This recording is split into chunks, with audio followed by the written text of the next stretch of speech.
and welcome. My name is Meepolis, they, he, she, and today's pick is Mimosa by Archie Bongiovanni, a graphic novel published by Abram's Comic Arts, Shirley, in 2023. Content notes for sex, misgendering, cheating, grappling with the reality of having a kid, yelling at them, and then apologizing, workplace relationships, and hurting your friends. Archie Bongiovanni is creeping up there into the VIP section on this channel. They have also appeared in my previous reviews of Comics for Choice, Illustrated Abortion Stories, History and Politics, Be Gay, Do Comics, an anthology from the Nib, and a contributor to the Quick and Easy series, namely A Quick and Easy Guide to They Them Pronouns. They also created the zine Yes, I'm Flagging, a Queer Flagging 101, how to use the hanky code to signal the sex you want to have, which I profiled in my second A to Z of Queer Lit video, all of which are titles I highly recommend. What kinds of keywords came to mind reading this graphic novel? Caretaking, found family, balance, green, judging, growing up, and adulting. The publisher's summary is, quote, best friends and chosen family, Chris, Elise, Joe, and Alex, work hard to keep themselves afloat. Their regular brunches hold them together even as the rest of their lives threaten to fall apart. In an effort to avoid being the oldest gays at the party, the crew decides to put on a new queer event called Grind, specifically for homos in their dirty 30s.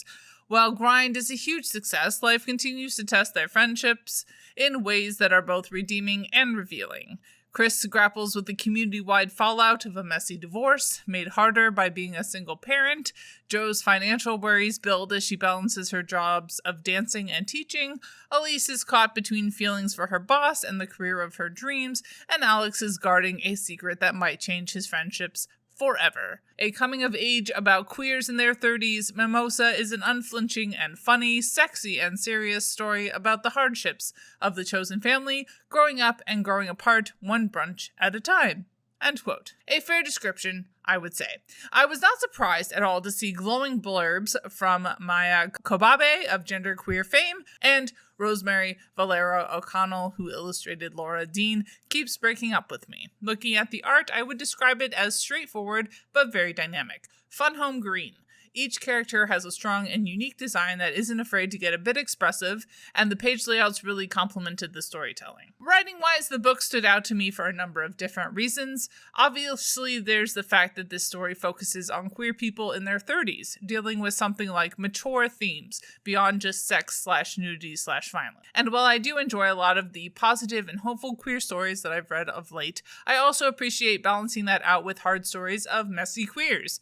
Plus, it certainly helps that, at least for me, it felt like Bongiovanni was not just throwing in drama for drama's sake, but was really trying to wrestle with the very real ways that people hurt each other, particularly in the context of a close-knit community. Looking at diversity and identities, we got a pretty diverse swath of gender and sexuality amongst our main characters, and that was definitely a focus of the story. We also got some racial diversity, although I would say that element was not necessarily explored through the narrative. Ability and disability popped up in a few different ways.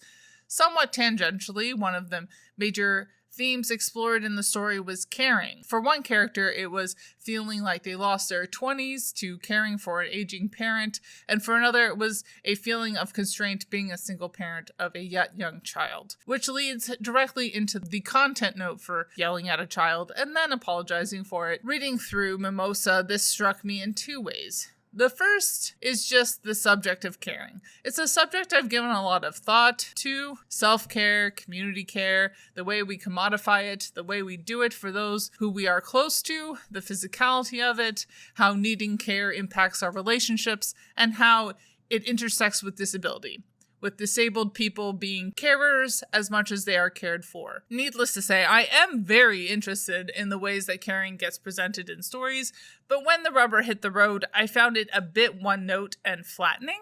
Like, despite having an array of characters, we only get one angle on the issue, namely how caring for others makes it hard to attend parties. On a different note, we do get several people in wheelchairs attending Grind, certainly a rare sight, and there's a fair amount of body diversity. Class also ended up coming into play in a pretty big way, as partway through the series, many of our main cohorts struggle with a lot of diverse financial pressures. Then we hit one of the big bombshells of the book.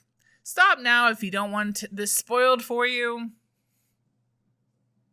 One of the characters turns out to have a trust fund. The fallout from this revelation was also not totally resolved, but felt realistic and was an interesting thing to throw into the mix, in my opinion, if you are going to take it even slightly seriously.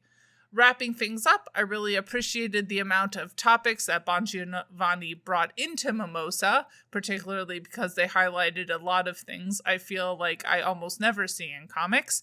Did everything go the way I would have liked? No, but I still found the journey very interesting and a lot to really appreciate here. So 4 stars. Although, as I say fairly frequently, not a read for everyone. Bye all, keep reading, and stand with striking workers. And Literally Graphic is created on land that should be given back to the traditional landholders, which in this case is, to my knowledge, the Mississaugas of the Credit First Nation, an Anishinaabe people, the Haudenosaunee Confederacy, and the Huron-Wendat Nation.